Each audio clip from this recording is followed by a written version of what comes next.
The dust on the horizon painted the Texas sky a burnt orange as Yancy Zimmerman spotted what appeared to be a bundle of rags beneath the twisted branches of a mesquite tree. It wasn't until his horse, Copper, nervously pawed the ground that Yancy realized the bundle was actually a woman, her skin nearly as parched as the cracked earth surrounding her. The year was 1878, and surviving alone in the West Texas borderlands was something few men managed, let alone a solitary woman. "Hello there," he called out cautiously, dismounting with a practiced swing of his leg. His spurs clinked against the hardened ground as he approached, one hand raised in peace, the other resting near his holster out of habit.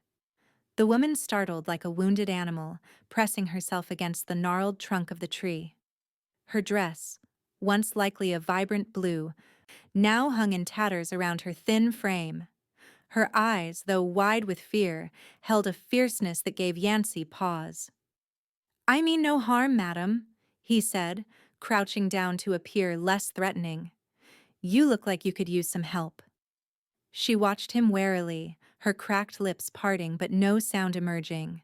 Her hair, a deep auburn that even dust and desperation couldn't dull, had been hastily cut short, as if to disguise her femininity.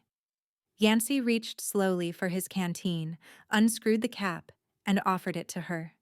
"Small sips," he cautioned, but she snatched it from his hands and began to gulp desperately. "Whoa there," he said gently, his hand moving to steady hers. "Eat slow, you're safe here. Too much too fast will make you sick." She lowered the canteen reluctantly, water trickling down her chin. For a moment, she seemed ready to bolt, but exhaustion won out, and she slumped back against the tree. "My name's Yancy Zimmerman," he offered, settling himself into a cross-legged position a respectful distance away. "I've got a small ranch about 2 hours' ride from here." Her eyes darted to his face, then to his horse, then back to his face, calculating. "Hannah," she finally whispered, her voice like rustling pages. "Hannah Ryerson." "Well, Miss Ryerson," Yancy said, tipping his hat slightly, "I'd be obliged if you'd let me help you. I've got food in my saddlebag and a safe place where you can rest proper." Hannah's gaze hardened. "Why would you help me? You don't know me." Yancy's weathered face softened. At 30, he had already lived more lives than most men twice his age. The war had taught him survival. The years after had taught him humanity. "Madam, out here, not helping someone in need is the same as leaving them to die. I don't make it a habit of having that on my conscience." Something in his straightforward manner seemed to reassure her. After a long moment, she gave a small nod. "I can't pay you." "Wasn't asking for payment," he replied, standing slowly and extending his hand. "Can you ride?" Hannah attempted to rise, but her legs buckled beneath her. Yancy caught her arm before she could fall, noting how his hand wrapped completely around her upper arm. She was more than thin, she was starved. "I'll manage," she insisted, though her body betrayed her words. "No offense intended, madam, but you'll ride with me. Copper's strong enough for two, especially when one's as light as you are." For a moment, he thought she might argue, but she merely nodded, conserving what little strength she had. With careful movements, Yancy helped her to her feet and guided her to his horse. He lifted her as gently as possible, noting her sharp intake of breath as his hand circled her waist. Once she was settled in the saddle, he retrieved a strip of dried beef from his saddlebag. "Here," he said, tearing off a small piece. "Chew it slow. Your stomach needs to remember how to accept food." Hannah took the meat with trembling fingers and placed a tiny morsel in her mouth. The taste of food after so long brought tears to her eyes, but she heeded his warning, chewing deliberately. Yancy mounted behind her, keeping a respectful distance while still ensuring she wouldn't fall. "We'll take it easy," he assured her. "No rush." As they rode, the sun began its descent behind the distant mountains. Hannah's body gradually relaxed against his chest, her exhaustion winning out over her wariness. Yancy found himself wondering what circumstances had led her to that desolate spot, alone and starving. But he knew better than to pry. The West was full of people running from something. His ranch came into view as twilight settled across the land, a modest homestead with a sturdy cabin, a small barn, and a corral, where 3 other horses grazed. Smoke curled from the stone chimney, signaling that his ranch hand, an older Mexican man named Miguel, had already started dinner. "Home," Yancy said simply as Hannah stirred. "Nothing fancy, but it's solid and safe." Miguel emerged from the cabin at the sound of hooves, his weathered face showing surprise at the sight of a woman riding with his employer. "Miguel, this is Miss Ryerson," Yancy called out. "She's going to be our guest for a while." Miguel nodded respectfully, his eyes kind but questioning. "Señor Yancy, the stew is ready. I will add more water to stretch it." "Thank you, friend," Yancy replied, dismounting before carefully helping Hannah down. Her legs gave way immediately and he caught her, scooping her into his arms without hesitation. "I can walk," she protested weakly. "No doubt you can," he replied, "but not today. Tomorrow, perhaps." The cabin was simple but clean, with a main room containing a table, chairs, and a stone fireplace, and 2 small bedrooms off to one side. The scent of hearty stew filled the space, making Hannah's empty stomach growl audibly. Yancy set her down carefully in a chair at the table. "Miguel makes the best venison stew in the territory, but we'll start you with just the broth, and maybe a bit of bread." Hannah nodded gratefully, too exhausted to argue. Miguel brought over a small bowl of clear broth and a slice of freshly baked bread. "Eat slow," Yancy reminded her, taking his own seat across the table. "Your body needs time to adjust." As she sipped the warm broth, color began to return to her hollow cheeks. Yancy and Miguel ate their own meals, deliberately keeping their conversation light, discussing ranch business and the weather, allowing their guest her privacy. When Hannah could eat no more, Yancy showed her to the smaller bedroom. "It's not much, but the bed is clean. There's water in the basin if you'd like to wash up. I'll see if I can find something for you to sleep in." He returned moments later with one of his own shirts. "It'll swallow you whole, but it's clean. We can figure out something better tomorrow." Hannah took the shirt, her fingers brushing against his. "Thank you," she said, meeting his eyes directly for the first time. "For everything." Yancy nodded, suddenly feeling awkward in a way that years of frontier living hadn't prepared him for. "Sleep well, Miss Ryerson. You're safe here." He closed the door gently behind him, rejoining Miguel in the main room. "Who is she, Yancy?" the older man asked in a low voice, concern etching his features. "Don't rightly know," Yancy admitted, pouring himself a small measure of whiskey. "Found her half dead under a mesquite tree out near Broken Rock. She's running from something or someone." Miguel crossed himself. "She has suffered, that one. Her eyes tell many stories." "Not our business to ask," Yancy replied firmly. "Everyone out here has ghosts." "And yet you brought her home?" Miguel observed with a slight smile. "You, who rides 10 miles out of your way to avoid the town dances because Widow Jenkins keeps trying to introduce you to her nieces." Yancy shot him a warning glance. "I brought her home because she needed help, nothing more. When she's well enough, she can decide where she wants to go, and I'll see she gets there safely." "Of course," Miguel agreed, though his knowing expression suggested he thought otherwise. "But perhaps while she is here, you could remember what it is like to have a woman's presence in your home."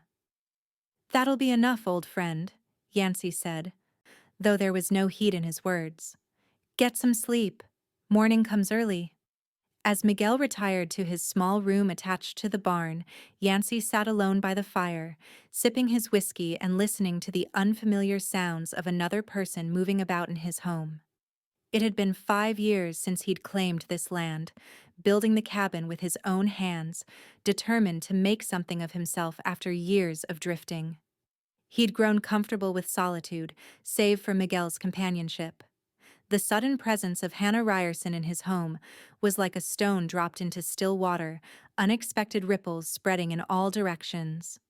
Before turning in himself, Yancy checked the doors and windows, a habit born of years on the frontier.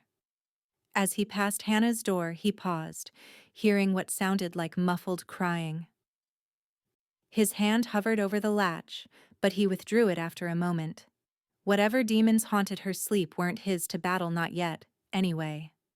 Dawn arrived with the gentle chirping of birds and the distant lowing of cattle.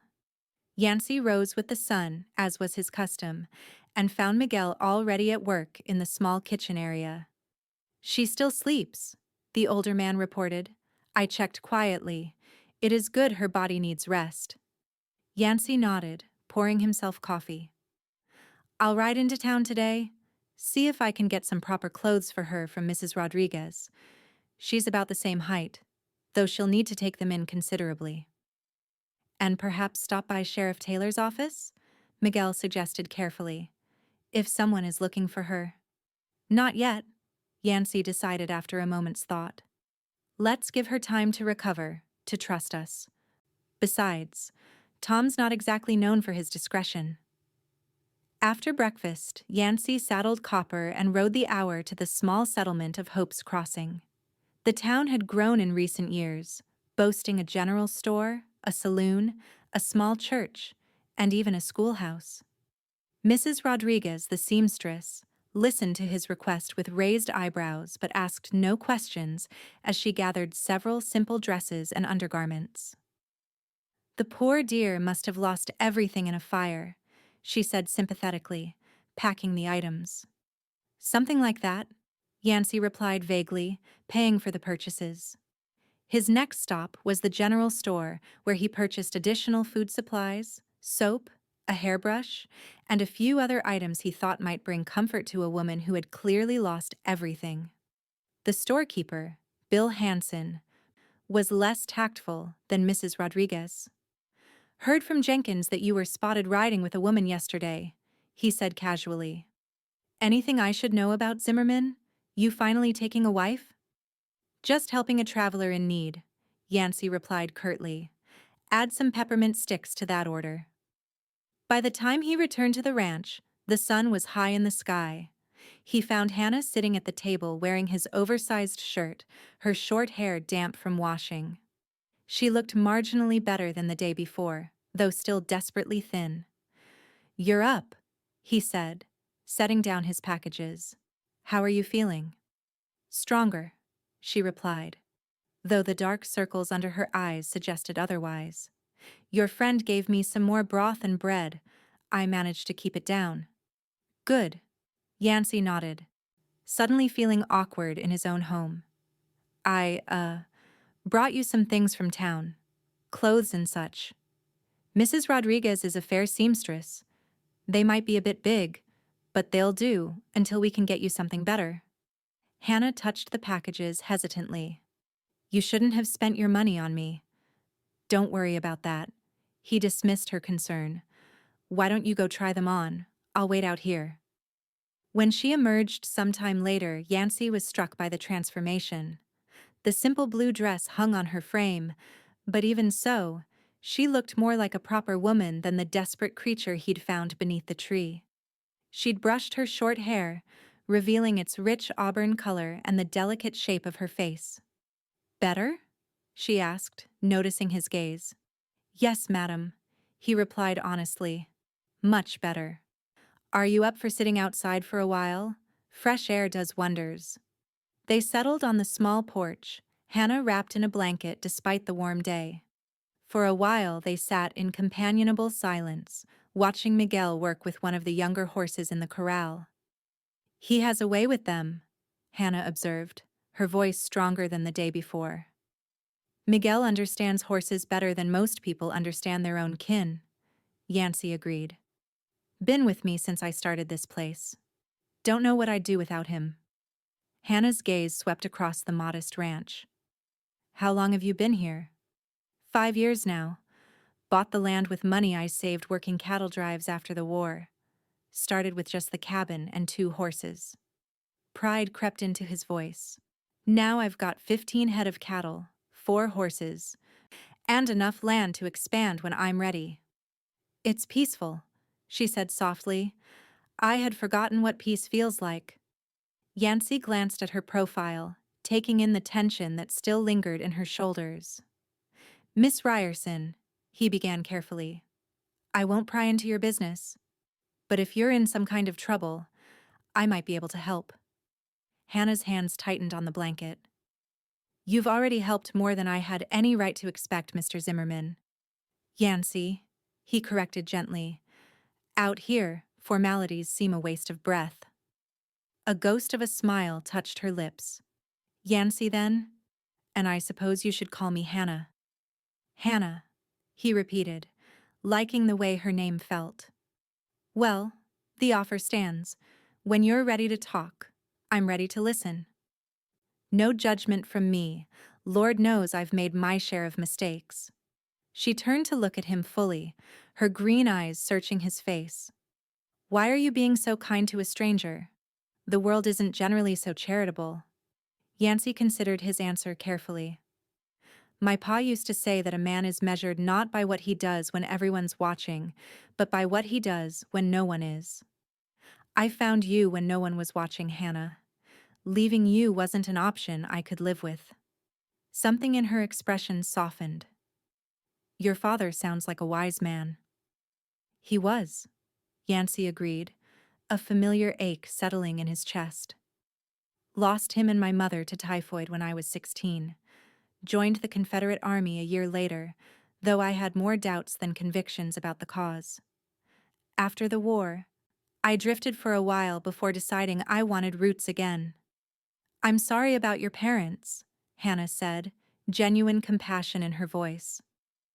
It was a long time ago, Yancy replied. What about your family? Hannah's gaze drifted to the distant horizon. Gone, she said simply, in a tone that discouraged further questions. They lapsed into silence again, but it was a comfortable one. As the afternoon progressed, Yancy noticed Hannah's eyelids growing heavy. You should rest, he suggested. Recovery takes time, and pushing too hard will only set you back. She didn't argue, allowing him to help her stand and escort her back inside. At the bedroom door, she paused. Thank you for the clothes, Yancy, and for not asking too many questions. You're welcome, Hannah. Sleep well. Over the next week, Hannah's strength gradually returned. She began taking short walks around the ranch, initially leaning on Yancy's arm but soon managing on her own. Her body remained painfully thin, but her face lost its hollow appearance as she progressed from broth to more substantial foods. Despite the improvement in her physical condition, Hannah remained guarded about her past. Yancy honored his promise not to pry, though his curiosity grew with each passing day. He noticed certain things, how she startled at unexpected noises, the way she positioned herself to always face doors and windows, how she sometimes woke screaming in the night from terrors she refused to discuss. On the 8th day of her stay, Yancy found Hannah sitting on a fallen log near the creek that bordered his property. Her borrowed dress billowed in the gentle breeze as she stared into the flowing water. Mind if I join you? He asked, keeping his distance until she nodded. As he settled beside her on the log, he noticed she was holding something in her palm, a small gold locket on a broken chain. My mother's, she explained, seeing his gaze. The only thing I managed to keep. Yancy nodded, understanding the value of such a memento. It's beautiful. Hannah traced the engraved pattern with her fingertip. I should leave soon, she said abruptly. I've imposed on your hospitality too long. You're not imposing, Yancy replied immediately, and you're still recovering. I'm well enough to travel, she insisted. And staying here, it puts you at risk. The words hung in the air between them. Yancy turned to face her fully. Hannah, whoever you're running from, I'm not afraid. Her laugh was bitter. You should be. Alexander Blackwell is not a man to be trifled with. The name meant nothing to Yancy, But the fear in Hannah's eyes told him everything he needed to know. "Your husband?" he guessed. "No," she said sharply. "Never that. Though he claimed me as his property, all the same." Slowly, haltingly, the story emerged. Hannah had been working as a school teacher in a small town in Kansas when Alexander Blackwell, a wealthy cattle baron with political ambitions, had taken an interest in her. At first, his courtship had seemed proper, if persistent. But when she rejected his proposal, his true nature emerged. "He doesn't accept rejection," Hannah explained, her voice hollow. "He had the school board dismiss me on false charges. Then he spread rumors that ruined my reputation. No one would hire me. No one would help me." Yancy's hands tightened into fists as she continued. "He told me I had two choices: marry him or face destitution. When I still refused, his men came for me in the night. They took me to his ranch outside of town. I was held there for 3 months." The implication was clear, and Yancy felt a cold rage building inside him. "How did you escape?" "There was a fire in one of the barns. During the chaos, I cut my hair, stole some clothes and a horse, and ran." Her hand went unconsciously to her shorn locks. "I rode hard for days, avoiding towns, staying off main roads. Eventually the horse gave out. I continued on foot until I couldn't anymore. That's when you found me." "Kansas is a long way from here," Yancy observed. "You think he's still looking?" Hannah's gaze met his, her fear palpable. "I know he is. Alexander doesn't forgive, and he doesn't forget. When he wants something, he doesn't stop until he gets it." "You're safe here," Yancy assured her, reaching out to cover her trembling hand with his own. "I give you my word." Hannah didn't pull away from his touch. "You don't know what he's capable of. He has money, influence, men willing to do his bidding without question." "This is my land," Yancy said firmly. "I fought in a war, Hannah. I've faced men with guns and survived. I'm not easily intimidated, and I don't make promises I can't keep." For the first time since her arrival, real hope flickered in Hannah's eyes. "I can't ask you to risk yourself for me." "You didn't ask," he pointed out. "I'm offering. Stay, at least until you're stronger. Then, if you still want to leave, I'll help you get wherever you want to go. Safely." After a long moment, Hannah nodded. "All right. A little longer." As they walked back to the cabin, Yancy kept a respectful distance, but he was acutely aware of the trust she had placed in him. It was a responsibility he didn't take lightly. That evening, as they sat at the table with Miguel, enjoying a simple meal of beans, cornbread, and fresh venison, Yancy noticed Hannah smiling at something the older man said, a genuine smile that transformed her face, revealing a dimple in her left cheek and lighting up her eyes. The sight struck him like a physical blow. She was beautiful, this survivor he had found beneath the mesquite tree.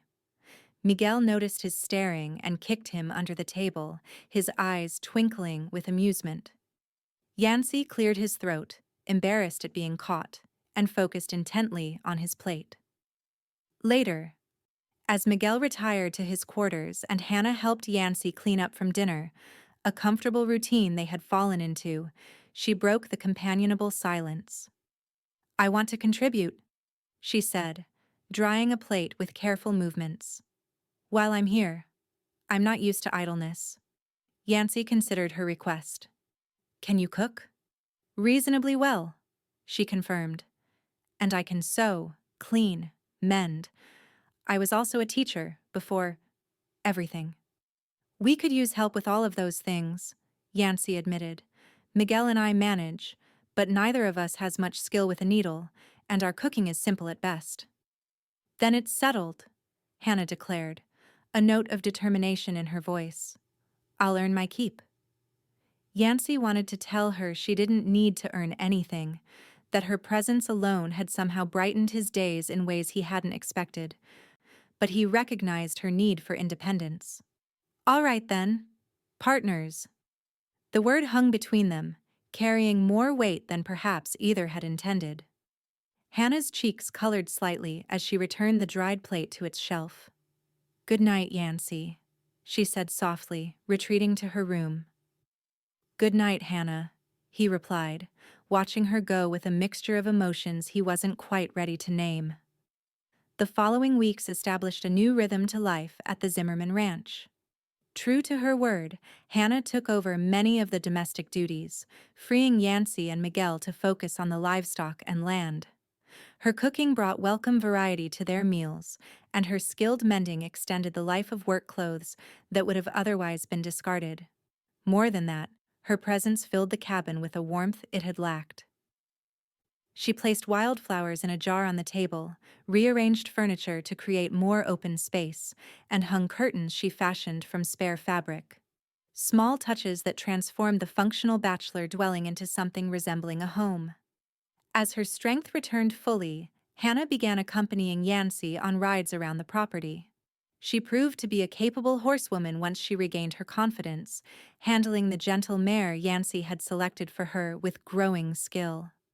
"You ride well," he commented one afternoon as they paused atop a small rise overlooking the western edge of his land.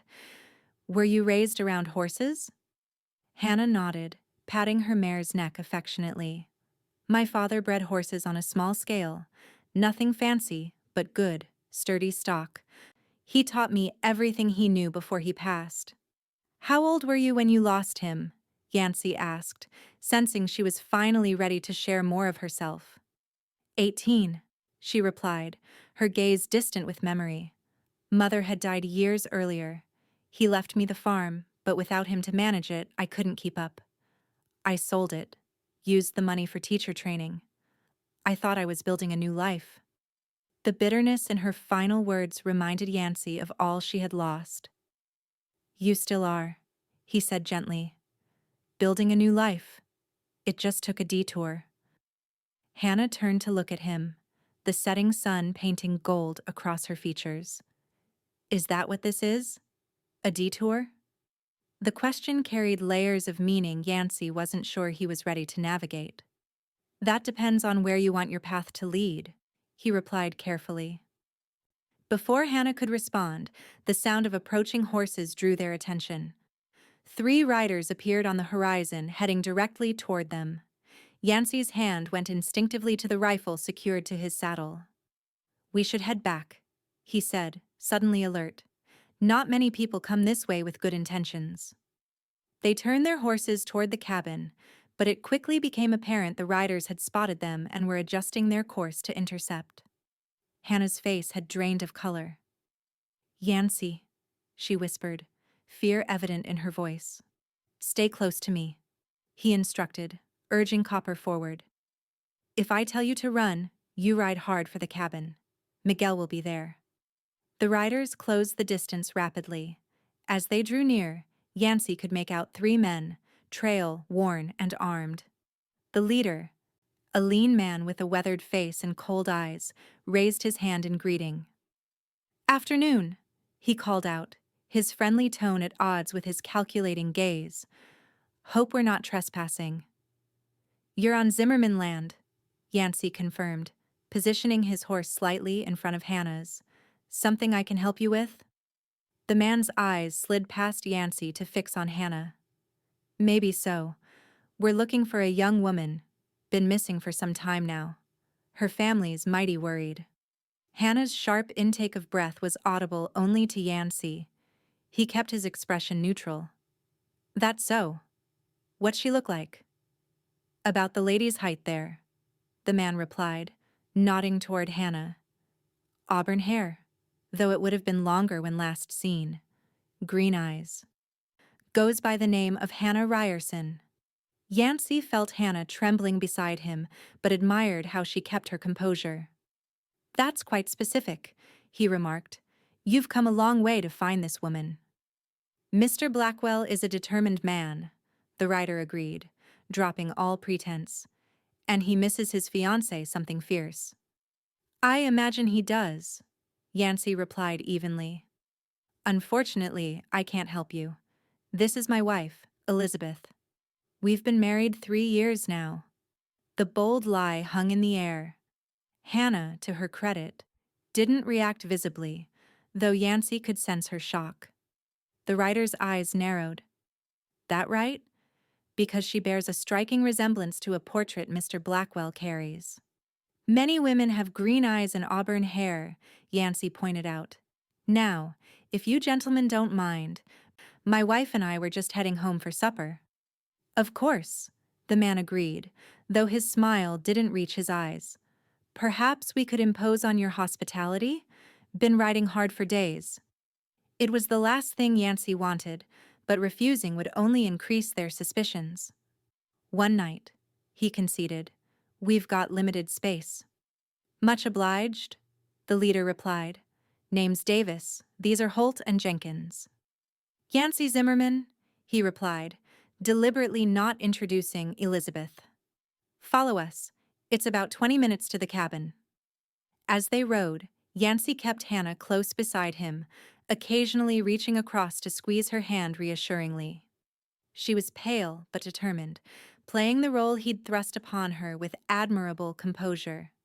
Miguel's expression upon seeing the visitors revealed his concern, but he took his cue from Yancy, greeting them with polite reserve and setting about preparing a larger meal. Hannah excused herself to freshen up, a move that allowed her a moment alone to compose herself. When she returned to the main room, she had tied a scarf around her hair in a style that partially obscured her face and changed into one of her plainer dresses.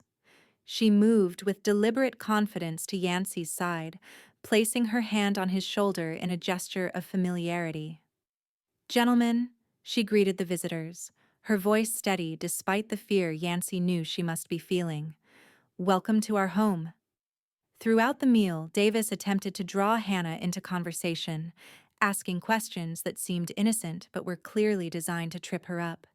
Yancy deflected when possible, and Hannah kept her responses brief and non-committal. How long have you lived here, Mrs. Zimmerman? Davis asked, watching her intently. Since our marriage, she replied simply. Yancy had already established the ranch. And where did you two meet, if you don't mind my asking? Before Hannah could answer, Yancy cut in. At a dance in Austin, Elizabeth was visiting family. I knew the moment I saw her that she was the one. The conviction in his voice wasn't entirely feigned. Something about Hannah had indeed struck him from their first encounter, though he'd been slow to recognize it for what it was. Davis seemed unsatisfied with their answers, but maintained his facade of friendliness. After dinner, Yancy showed the men to the barn, where they could sleep in the hayloft. Miguel, understanding the situation without being told, volunteered to sleep in the main cabin that night. Keep watch, Yancy murmured to him in Spanish as they arranged bedding. I don't trust them. Nor should you, Miguel replied in the same language. The one called Holt has the eyes of a snake. When Yancy returned to the cabin, he found Hannah sitting rigid at the table, her hands clasped tightly in her lap. They're Blackwell's men, she whispered as soon as the door closed. Davis was his foreman. Her voice broke. He was often the one who guarded my room. Yancy's jaw tightened at the implication. They won't take you, he promised. I swear it. What are we going to do? Hannah asked, fear evident in every line of her body. They know it's me, Yancy. They're just playing with us. I know, he acknowledged, taking her trembling hands in his. But they're cautious because they're outnumbered. They'll likely try to separate us, take you when you're alone. We could run tonight, Hannah suggested, a desperate edge to her voice. Yancy shook his head. They'd expect that. Probably have someone watching already. No, our best chance is to maintain the ruse and get word to Sheriff Taylor. He's a good man, despite his loose tongue. And if they make their move before help arrives? Yancy's expression hardened. Then I'll do whatever's necessary to protect you. Hannah searched his face, seeming to find the reassurance she needed. Why did you say I was your wife? She asked softly. It was the first thing that came to mind, Yancy admitted. I thought it might give them pause. A missing woman is one thing, but taking another man's wife. Even men like them have certain lines they're reluctant to cross openly. It was quick thinking, she acknowledged, though now we'll have to share a room to maintain the pretense. The implication hung between them. Yancy cleared his throat. I'll sleep on the floor, you take the bed. But your back? We'll be fine, he insisted. I've slept on worse. As they prepared for bed, the awkwardness between them was palpable. Yancy tried not to watch as Hannah readied herself, focusing instead on arranging a makeshift pallet on the floor beside the bed. Yancy, Hannah said as she slipped under the covers. Thank you. For everything. He looked up at her, struck again by her quiet strength. Despite everything she had endured, she hadn't broken. You don't need to thank me, Hannah. I'd do it again in a heartbeat. Something passed between them in that moment, an understanding that transcended words. Hannah reached out, her fingers brushing his cheek in a touch so light it might have been imagined. Get some rest, Yancy said gruffly, emotion making his voice rough. Tomorrow will be challenging. Neither slept well that night, too aware of the danger lurking just outside and the unspoken feelings growing between them. When dawn broke, Yancy rose quietly, careful not to wake Hannah, who had finally fallen into a fitful sleep. Miguel was already awake, preparing coffee in the main room.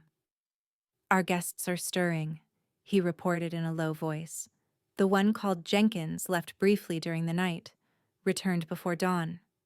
Probably scouting escape routes or checking for reinforcements, Yancy surmised.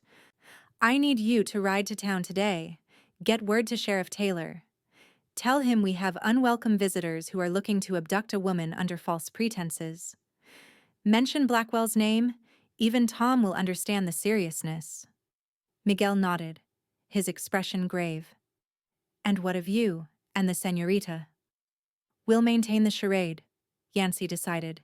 Keep them here as long as possible to give you time. Be careful, my friend, Miguel warned. These men have death in their eyes. When Hannah emerged from the bedroom, she had composed herself admirably. Dressed in one of her nicer dresses with her hair arranged as best she could, given its shortened length, she played the role of devoted wife with a naturalness that almost made Yancy forget it was pretense. Good morning, husband, she greeted him, pressing a brief kiss to his cheek that sent his pulse racing. I hope you slept well. Better than expected, he replied, recovering quickly. Coffee?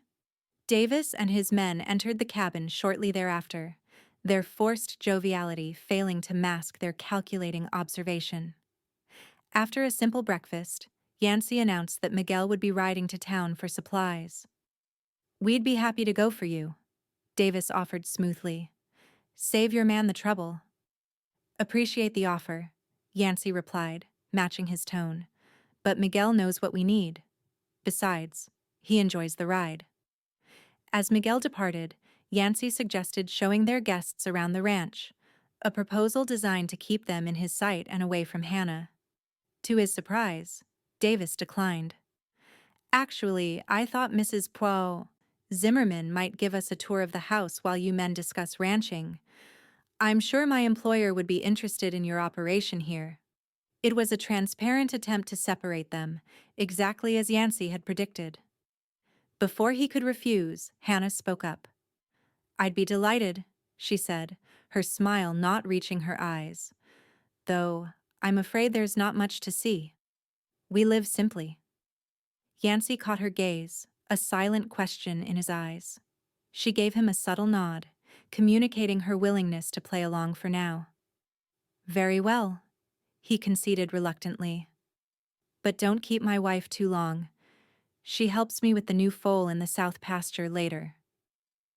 Wouldn't dream of it, Davis assured him with a smile that made Yancy's hand itch for his gun. As Hannah led Davis into the cabin, Yancy found himself facing Holt and Jenkins, both watching him with barely concealed hostility. So, Yancy said casually, his hand resting near his holster, Interested in cattle? Inside the cabin, Hannah maintained her composure as Davis inspected the simple dwelling with exaggerated interest. Charming place, he commented, running his finger along a shelf. Though not what I'd expect for a woman of your refinement, Miss Ryerson. The pretense was over. Hannah stiffened but didn't deny her identity. What I expect doesn't seem to matter much to you or Mr. Blackwell. Davis turned to face her fully, his false friendliness evaporating. He wants you back, Hannah. Sent us with specific instructions to bring you home, unharmed if possible. This is my home now, she replied, lifting her chin defiantly. And I'm not going anywhere with you. Your husband can't protect you, Davis said, moving closer. Blackwell has men watching every town within 100 miles. There's nowhere to run.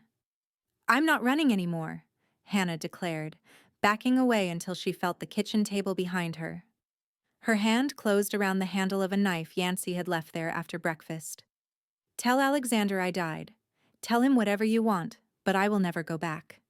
Davis laughed, a cold sound devoid of humor. You've got spirit, I'll give you that. Blackwell likes that about you.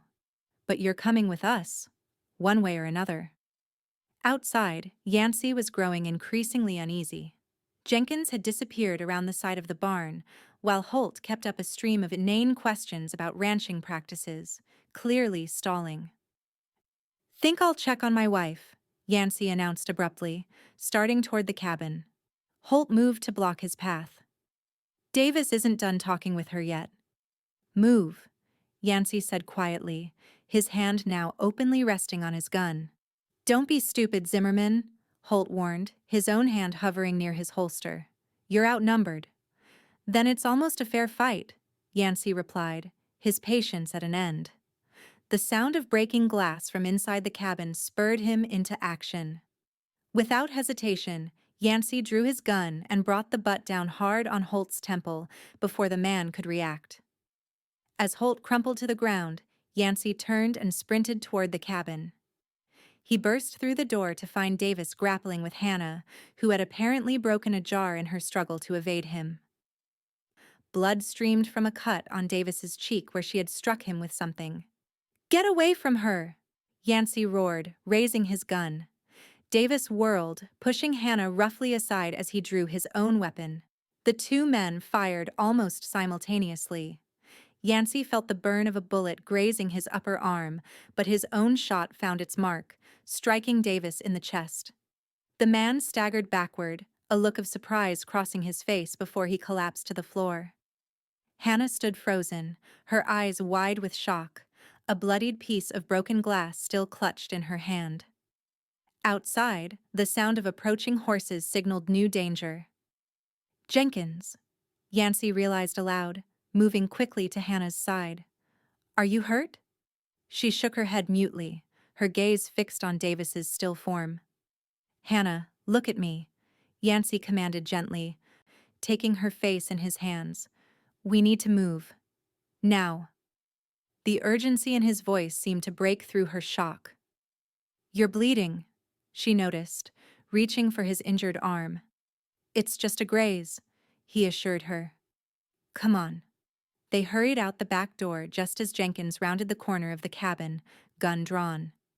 Keeping low, Yancy led Hannah toward the barn where the horses were stabled. We'll ride for the ridge, he explained as they hastily saddled their mounts. There's a line shack there where we can hold up until Miguel returns with help. As they led the horses out the back of the barn, a shot rang out, splintering wood near Yancy's head. Jenkins had spotted them. Ride! Yancy shouted, boosting Hannah onto her mare before swinging into his own saddle. They galloped away from the ranch, Jenkins's bullets kicking up dust behind them. The ridge was 3 miles to the north, a rocky outcropping that offered both shelter and a defensive position. Yancy pushed Copper hard, keeping pace with Hannah's mare as they raced across the open grassland. Behind them, Jenkins had mounted and was in pursuit, though falling steadily behind on his trail-worn horse. They reached the ridge as the sun climbed toward its zenith, the day growing hot. The line shack was little more than a one-room structure built against the rock face, but it had sturdy walls and a good view of the approach. Inside, Yancy directed, helping Hannah dismount before leading the horses around back, where they couldn't be seen from below. The interior of the shack was dusty but intact. A small stove, a narrow cot, a table, and a chair constituted the only furniture.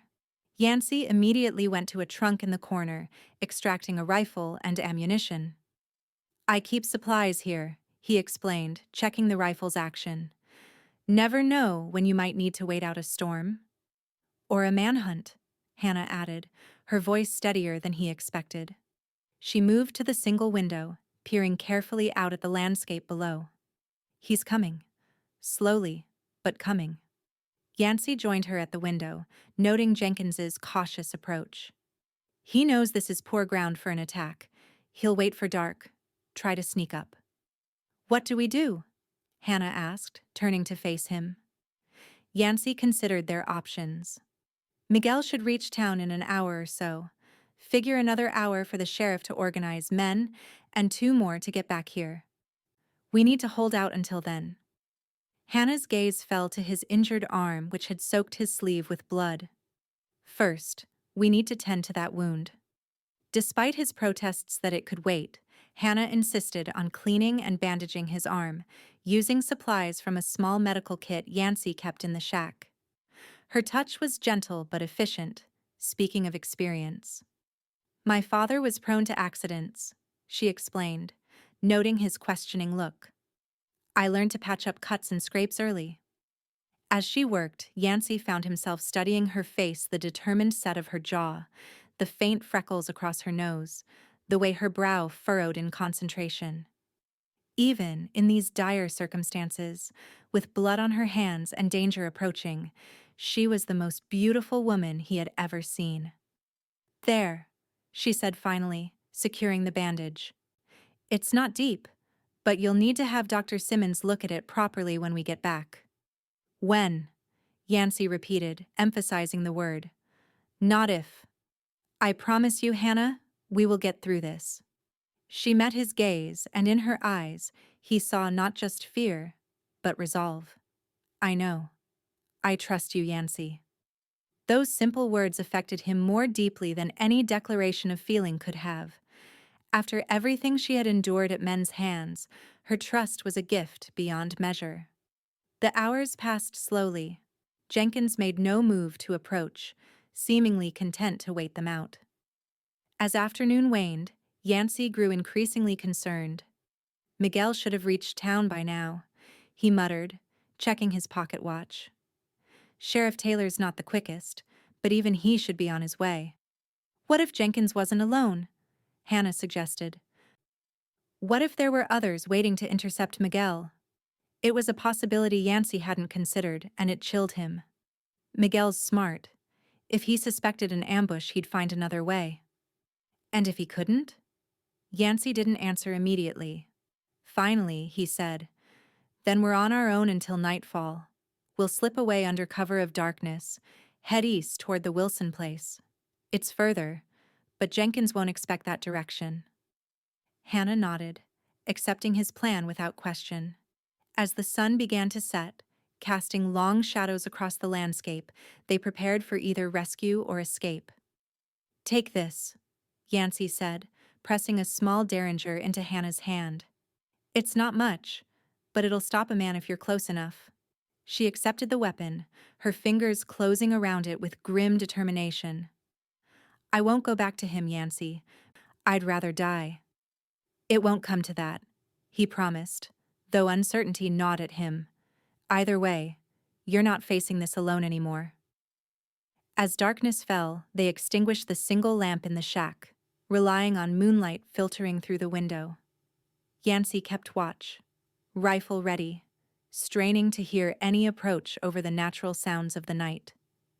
It was Hannah who heard it first, the distant thunder of multiple horses approaching from the direction of town. "Listen," she whispered, hope lighting her features. "Is that riders?" Yancy confirmed, relief washing through him. too many to be just Jenkins's friends. They watched as lanterns appeared in the distance, bobbing like fireflies as a group of at least 10 horsemen approached the ridge. Jenkins, realizing he was outnumbered, attempted to flee but was quickly surrounded. Sheriff Taylor, Yancy identified the lead rider. And looks like half the men from town with him. Hannah sagged against him, the tension of the day finally taking its toll. Without thinking, Yancy wrapped his arm around her, drawing her close. She fit against him perfectly, her head resting on his shoulder as if it belonged there. "It's over," he murmured into her hair. "You're safe now." She looked up at him, moonlight silvering her tear-streaked face. "Because of you." The emotion between them was palpable, a living thing that had grown from the moment he'd found her beneath the mesquite tree.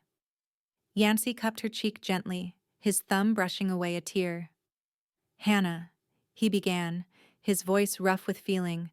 She silenced him by rising on her tiptoes and pressing her lips to his in a kiss that spoke of gratitude, relief, and something deeper, something that had been building between them through danger and quiet moments alike. When they parted, Yancy rested his forehead against hers, his heart racing. "I think I've been falling in love with you since the moment I found you," he admitted. "I just didn't recognize it until now." Hannah's smile was radiant even in the dim light. "I think perhaps I've been waiting for you my whole life, Yancy Zimmerman. I just had to go through hell to find you."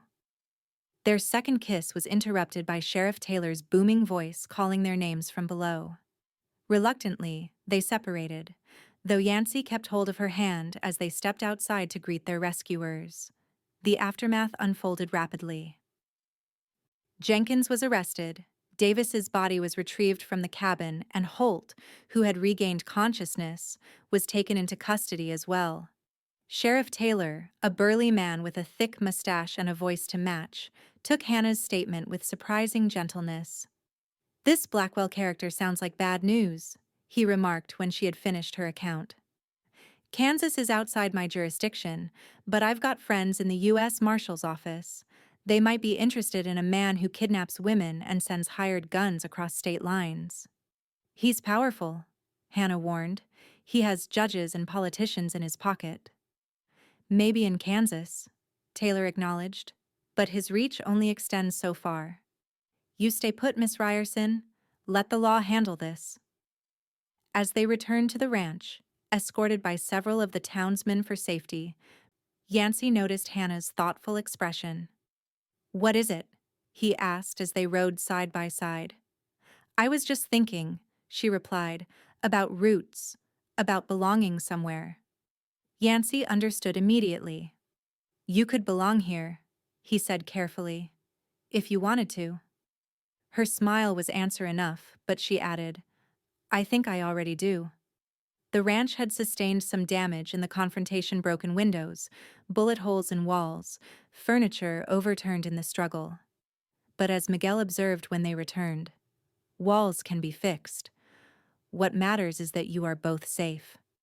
That night, after the excitement had died down and they were finally alone, Yancy and Hannah sat on the porch, watching the stars emerge in the vast Texas sky. Her hand rested comfortably in his, a simple touch that carried profound meaning. "When I was hiding under that tree," Hannah said softly, "I was ready to die. I had nothing left. No hope. No future. Just the determination not to go back to him." Yancy squeezed her hand gently, encouraging her to continue. "Then you appeared. Like something from a dream. 'Eat slow, you're safe here,' you said." She turned to face him, her eyes bright with unshed tears. "No one had made me feel safe in so long." "I meant it then," Yancy replied, his voice husky with emotion. "And I mean it now. You're safe here, Hannah, for as long as you want to be." "And if I want to be here forever?" she asked, a hint of vulnerability in her question. Yancy raised her hand to his lips, pressing a kiss to her knuckles. "Then I'd be the happiest man in Texas." 3 months later, Hannah stood before the mirror in what was now indisputably her bedroom, adjusting the simple white dress Mrs. Rodriguez had helped her make. Her hair had grown enough to be arranged in a becoming style, with wildflowers woven through the auburn strands. "You look beautiful," Miguel commented from the doorway, his weathered face creased in a smile. "Like an angel." Hannah blushed at the compliment. "Do you think Yancy will think so?" "My friend has many virtues," Miguel replied with a chuckle, "but blindness is not among them. He sees you clearly, señorita, and loves what he sees." Outside, the ranch had been transformed for the occasion. Lanterns hung from trees, tables were set up near the creek, and flowers decorated every available surface. The entire town of Hope's Crossing had turned out for the wedding, along with ranchers and farmers from miles around. Sheriff Taylor stood ready to perform the ceremony, his usual gruffness softened for the occasion. And waiting beneath an arch of wildflowers was Yancy, looking uncharacteristically nervous in his best suit. As Hannah walked toward him on Miguel's arm, a hush fell over the gathered crowd. Yancy's face, when he caught sight of her, transformed with such naked adoration that tears sprang to Hannah's eyes. "You're breathtaking," he whispered as she reached him, taking her hands in his. The ceremony was brief, but heartfelt. When Taylor pronounced them husband and wife, Yancy pulled Hannah close for a kiss that drew cheers and good-natured whistles from the assembled guests. The celebration lasted well into the night, with music, dancing, and enough food to feed an army. Hannah found herself passed from partner to partner as everyone wanted a dance with the bride, but her eyes always sought out Yancy, finding him watching her with undisguised love. As the festivities wound down and guests began to depart, Yancy pulled Hannah aside, leading her to a quiet spot near the creek. "I have something for you," he said, reaching into his pocket. "A wedding gift." He produced a small box, opening it to reveal a delicate gold chain. "For your mother's locket," he explained. Miguel rode all the way to San Antonio to find one that would match.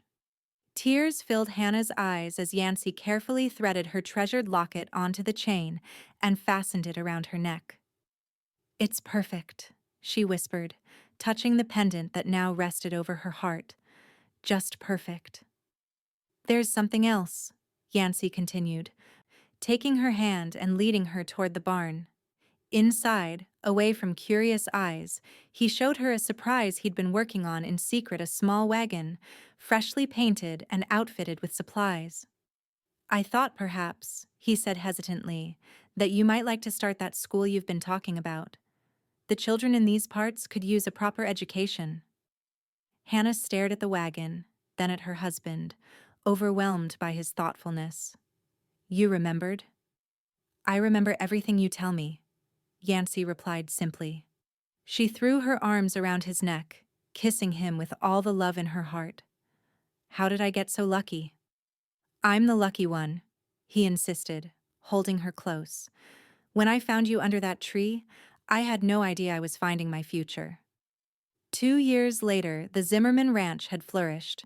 The herd had doubled in size. The cabin had been expanded to include a proper kitchen and a second bedroom, and a small schoolhouse stood on the eastern edge of the property, where Hannah taught the children of neighboring ranches and farms. On a warm spring evening, Yancy returned from town to find Hannah sitting on the porch, a contented smile on her face as she watched Miguel teaching their 1-year-old son Thomas how to pet a new foal. "You're home early," she observed as Yancy leaned down to kiss her. "Couldn't stay away," he replied, settling beside her. "Besides, I have news." Hannah turned to him expectantly, her hand automatically going to the locket that never left her neck. "Got a telegram from Marshal Davis in Kansas," Yancy said, taking her hand. "Blackwell's been arrested. Seems your testimony wasn't the only one. Once you came forward, other women found the courage to speak up." Hannah's grip on his hand tightened, her expression a complex mixture of relief, vindication, and old pain. "Is it really over?" "It's really over," Yancy confirmed. He'll spend the rest of his life in prison. She closed her eyes briefly, absorbing the news. When she opened them, there was peace in her gaze that had been long in coming. Then we're truly free.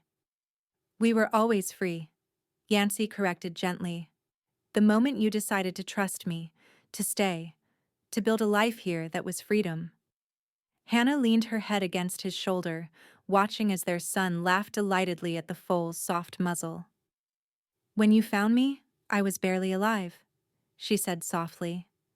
Not just physically, but in here. She placed her hand over her heart. You didn't just save my life, Yancy. You showed me how to live again. Yancy wrapped his arm around her, pulling her close. And you gave me a reason to, he replied. A family. A purpose beyond just surviving. As the sun set over their land, painting the sky in hues of gold and crimson, Yancy and Hannah Zimmerman sat together, watching their son discover the world with the innocent wonder of a child who had never known fear or hunger. Their path had begun with 5 simple words spoken with compassion to a starving woman. Eat slow, you're safe here. It had become the truth that defined their life together, a haven of safety built from love, trust, and the courage to begin again.